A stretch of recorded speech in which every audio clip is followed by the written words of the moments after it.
focus of our talk today is several updates on the status of the Tesla Semi.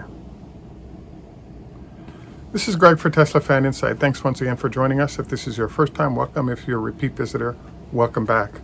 We also want to thank our Patreon supporters. If you enjoy the show, please take time to like and subscribe and join us on Patreon for daily updates on investing and trading ideas that I think will be helpful in your process.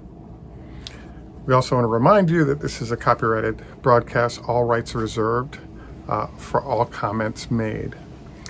So one of the focuses of our show over time has been the status of the Semi. As you know, every year for the last 4 years, it has been delayed into the following year. And what we determined, and seems to be the case, is that the critical issue was the transition to the 4680, and the power delivery for those batteries against the weight is really the medicine that the Semi has needed to become a viable option. So we wanted to review kind of some updates of where things are for those of you who are interested in status. So the first thing that we wanted to review is that in 2019, there was actually new rules introduced that transitioned the allowed weight for electric trucks from 80 to 82,000 pounds. This also applies to natural gas vehicles. So, that's a benefit. $2,000 is not a huge amount, but every pound makes a difference when it comes to EVs. The second update is that the 4680 is now in test. So as we've discussed, they are in production on the 4680. Heat trials seem to have gone well, and it's now showing up in vehicles. In particular, the test Semi vehicles are now rolling with that battery as they prepare to deliver some of those vehicles for the upcoming year. The next thing is that, and probably one of our critical issues, is the 1100 degree mystery. So as you may recall, when Elon introduced the Semi, the discussion was that he was going to run four sets of wheels on the tractor portion. The plan was to run motors on each of those wheels. Well, there's a problem that's popped up, and it's called the 1100 degree problem. So basically, in Reno with the Truckee, the height of 9,700 feet, and then the Vail Pass, 10,700 foot elevation, both locations present an interesting challenge to the truck, which is that going up, let's say in Truckee, it's 8 miles up and 12 miles down. And it turns out that both of those generate a great deal of heat, first getting a full load up that mountain. And then for the 12 miles coming down, the regen braking coming down is generating heat that's up in that 1200 or 1100 degree range. So one of the mysteries that's out there is sort of how do you deal with that? One method is perhaps use nitrogen or something else to cool on both sides.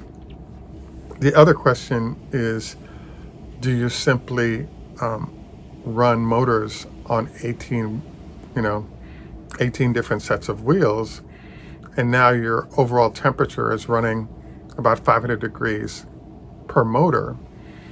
And so it seems like this may be the solution, but it's still not a bad idea to have cooling attached to that just in case. And so the problem that seems to pop up is, well, if you go from 4 to 18 motors, what does that do to the cost of the vehicle? And I was kind of intrigued by this because, on the front end, to get the sales moving, do you actually just route the truck in areas that don't present these heat challenges, and therefore it eliminates them as something that you have to solve?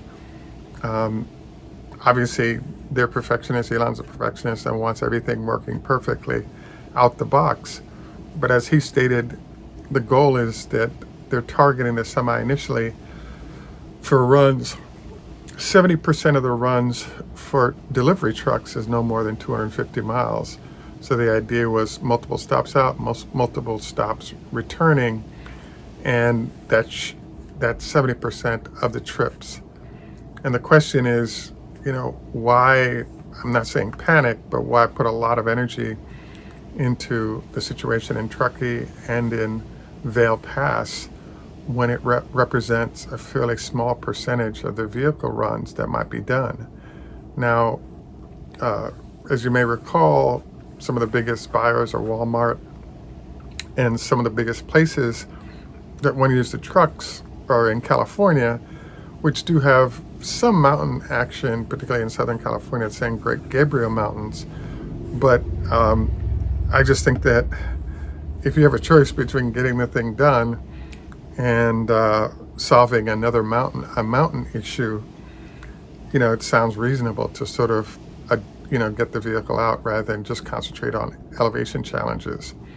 I'll also remind you that Trevor Milton pointed out that when Elon offered the statistics on how the truck might perform, they actually made a point of noting that the vehicles or the vehicle specs that were being provided by Elon were on a flat surface. So again, does it make sense to really be hyper-focused on high elevation challenges that the truck might experience if you can simply create routes with customers that optimize the level of where the vehicle is at? So I would say that the other note that we wanted to make as an update is that there's been a lot of discussions back and forth in the press regarding will this Semi be produced in 5-unit counts in Reno. And it's our understanding that yes, there is traffic for the semis between the factory locations, but what we've also identified is the fact that the 5-unit per week production discussion that's out there doesn't make any sense, because you need to have a certain number of vehicles to pay for the staffing that would go with it.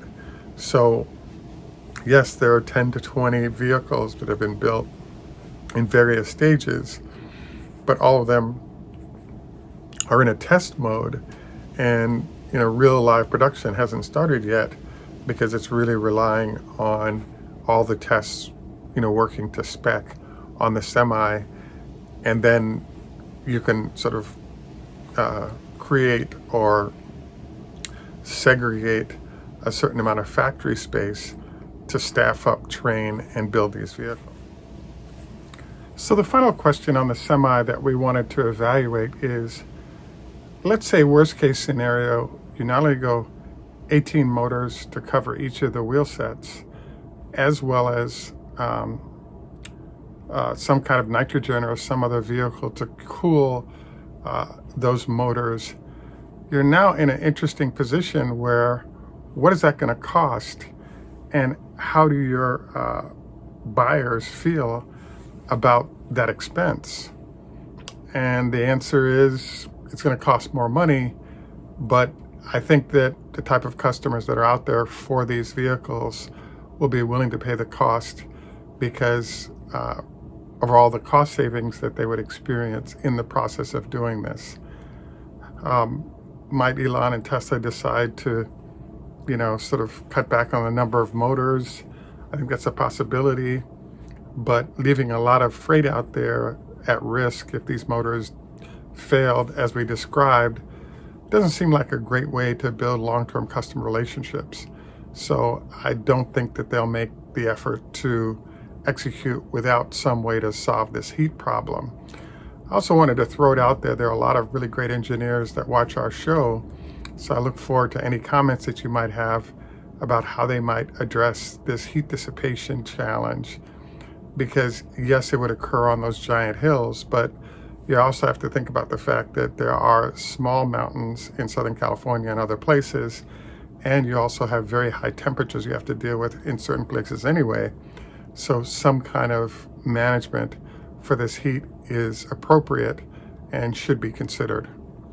So we look very much forward to your comments on how Tesla might deal with this in our comment section, or even a tweet to Elon on it. So, in general, this wasn't a long show. As you could see, the goal was really to do an update on kind of where's the semi right now, and hopefully when is it likely to show up. And I think the 4680 being done and in production is a big deal for this vehicle, because only the weight issues have been holding back its appearance. So we're actually looking forward to this. As a reminder, please don't forget to like and subscribe. Also wanted to encourage you to join us on Patreon for more trading and investment information.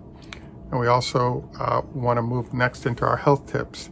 As usual, we wanted to encourage you to not eat within 4 hours of going to bed, minimum 2 to let the food digest. We also want to encourage you to consider a 5-2 or other fasting diet as a way to manage health relative to mental health. Also wanted to remind you of our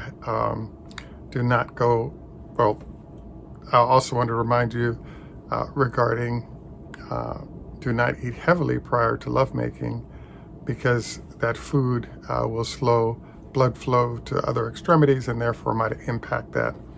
We have a further list of health tips that are listed below, and we'd highly recommend you consider them. At any rate, this is Greg for Teslafaninsight. Thanks once again for joining us. Tschüss German, au revoir French, Lahitro Hebrew, Hoda Hafiz Farsi, Strasvice Russian, Ni hao ma Chinese, Konwa Japanese, good day. Our friends in Australia, hey to our friends in Sweden, and salam. And in Jamaica, we say enough respect, wa good man.